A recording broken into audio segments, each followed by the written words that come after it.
Welcome to Blue Dots. Maths एक ऐसा subject है जो हर स्टूडेंट की रातों की नींद उड़ा देता है। स्टूडेंट्स पूरे साल इसके क्वेश्चंस को सॉल्व करते रहते हैं, फिर भी मैथ्स में मार्क्स नहीं आते।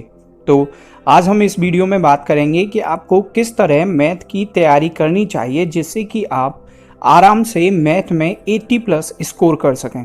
वैसे तो ये वीडियो हर उस स्टूडेंट के लिए है जो मैथ्स पढ़ता है, लेकिन ये खासकर हेल्प करेगा उन स्टूडेंट्स को जिनके इस साल बोर्ड्स हैं। तो आपसे रिक्वेस्ट है कि इस वीडियो को एंड तक जरूर देखिएगा।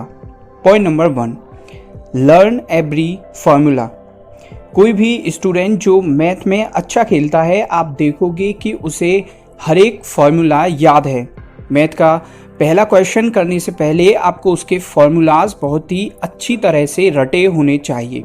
बहुत सारे स्टूडेंट्स जिनके मैथ में मार्क्स नहीं आते, उनको फार्मूला के नाम पर ये आता है। फार्मूला याद करने के लिए आप ये कीजिए कि एक 10 रुपये वाली नोटबुक लें और उसमें फर्स्ट एक्सरसाइज से लेकर लास्ट एक्सरसाइज तक के सारे फार्मूलाज नोट कर लें।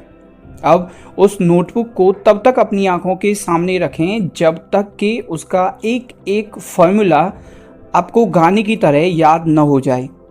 और जैसे ही आप ये काम ख़त्म कर देंगे, फिर मैथ के एग्ज़ाम्स की टेंशन तो आप छोड़ ही दें, क्योंकि मैथ का सारा खेल फार्मूलाज पर ही खेला जाता है।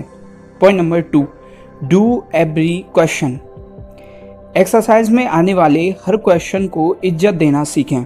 स्टूडेंट्स दो बहाने लगाकर क्वेश्चंस नहीं करते। पहला, अरे वो तो आता है, उसे क्या करना। दूसरा, अरे ये तो बहुत कठिन लग रहा है, ये मुझसे नहीं होगा। और यही बहुत बड़ा कारण है कि ज़्यादातर स्टूडेंट्स के मैथ्स में मार्क्स नहीं आते। घर पर आप जितने ज़्यादा क्वेश्चन सॉल्व कर लेंगे, उतनी ही आसानी आपको क्वेश्चंस पेपर हल करने में होगी। बुक में दिए गए एवरी क्वेश्चन को 3 से 4 बार सॉल्व करें, जैसे कि अगर वो एग्ज़ाम में आए तो आप आंख बंद कर उसका सॉल्यूशन लिख सकें। और ये भी जानिए कि बुक में कुछ क्वेश्चंस के आगे ईयर लिखा होता है, और इसका मतलब होता है कि वो पर्टिकुलर क्वेश्चन उस साल एग्ज़ाम में आया था।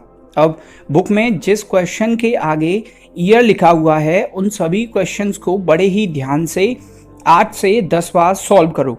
मान लीजिए आपके एग्ज़ाम में 10 क्वेश्चंस पूछे जाते हैं और आपने 10 ईयर वाले क्वेश्चन सॉल्व कर लिए, तो सीधे सीधे आपने एक मैथ का एग्ज़ाम पूरा कर लिया।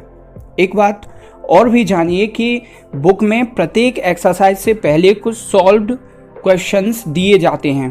अब वो पहले से ही सॉल्व्ड होते हैं, तो ज़्यादातर स्टूडेंट्स उनके साथ सौतेला व्यवहार करते हैं, यानी कि उनकी तरफ देखते भी नहीं।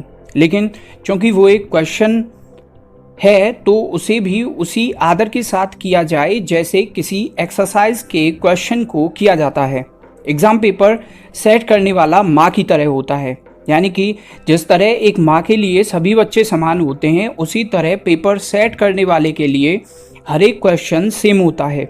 यानी कि एग्ज़ाम में कोई सा भी क्वेश्चन पूछा जा सकता है, इसीलिए सॉल्व क्वेश्चंस को भी आप करें। Point number 3, test yourself. Math के स्टूडेंट को सबसे बड़ी प्रॉब्लम ये आती है कि वो पुराने सॉल्व किए हुए क्वेश्चंस को भूल जाता है, यानी कि अब उसके लिए अगली और पुरानी एक्सरसाइज एक जैसी हो जाती है, क्योंकि उसे दोनों को ही क्वेश्चंस नहीं आते। अब इसके साथ दिक्कत यह है कि पुराने क्वेश्चंस पर उतना ही टाइम खर्च करना पड़ता है जितना कि नए क्वेश्चंस पर।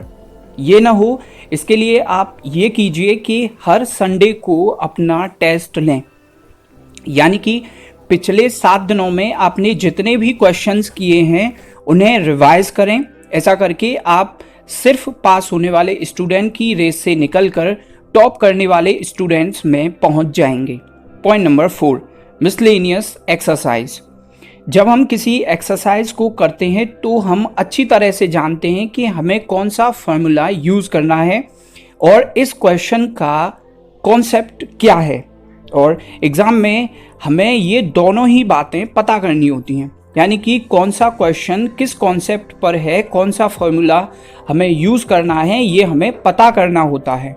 तो जब हम मिसलेनियस एक्सरसाइज करते हैं तो हमारी यही हैबिट डेवलप होती है, यानी कि ये पता करना कि कौन सा सवाल आखिर करना किस तरह है। बहुत से स्टूडेंट्स ये बहुत बड़ी गलती करते हैं कि वे मिसलेनियस एक्सरसाइज को स्किप कर देते हैं। मिसलेनियस एक्सरसाइज में दिए गए क्वेश्चंस नहीं होते हैं, तो उन्हें भी उसी तरह सॉल्व करें जिस तरह और क्वेश्चंस को करते हैं। और पॉइंट नंबर 2 याद रखें, एवरी क्वेश्चन मतलब एवरी क्वेश्चन। मैथ में प्रैक्टिस पर आप जितना जोर देंगे एग्जाम में मार्क्स भी उतने जोरदार आएंगे। Point number 5 one book strategy. ज़्यादातर स्टूडेंट्स की ये आदत होती है कि वे एक ही सब्जेक्ट की कई किताबें खरीद लेते हैं। अब इससे होता यह है कि वो किसी भी बुक को कंप्लीट नहीं कर पाते और ये रिवीजन के टाइम सब कचरा कर देते हैं। इसलिए सिर्फ मैथ में ही नहीं, दूसरे सब्जेक्ट्स में भी एक सब्जेक्ट की एक ही किताब खरीदें। इससे होगा ये कि एक तो तुम्हारी आदतें सुधरेंगी, दूसरा रिवीजन के टाइम तुम्हारे लिए बहुत आसानी रहेगी। गोल्डन लाइन को हमेशा याद रखें। और आखिर में देखिए, चाहे कोई भी सब्जेक्ट हो, मैथ, हिस्ट्री, पॉलिटी, कोई भी, किसी में भी मार्क्स लाना कठिन नहीं है अगर आप सही स्ट्रेटजी जानते हो तो। इस वीडियो में जो भी बताया गया है उसे पूरी ईमानदारी से फॉलो करें। इस वीडियो में जो भी काम का लगा हो उसे नोट कर लें। इस वीडियो को लाइक करें तथा इसी तरह की एजुकेशनल वीडियोस देखने के लिए इस चैनल को सब्सक्राइब करें। मिलते हैं अगले वीडियो में।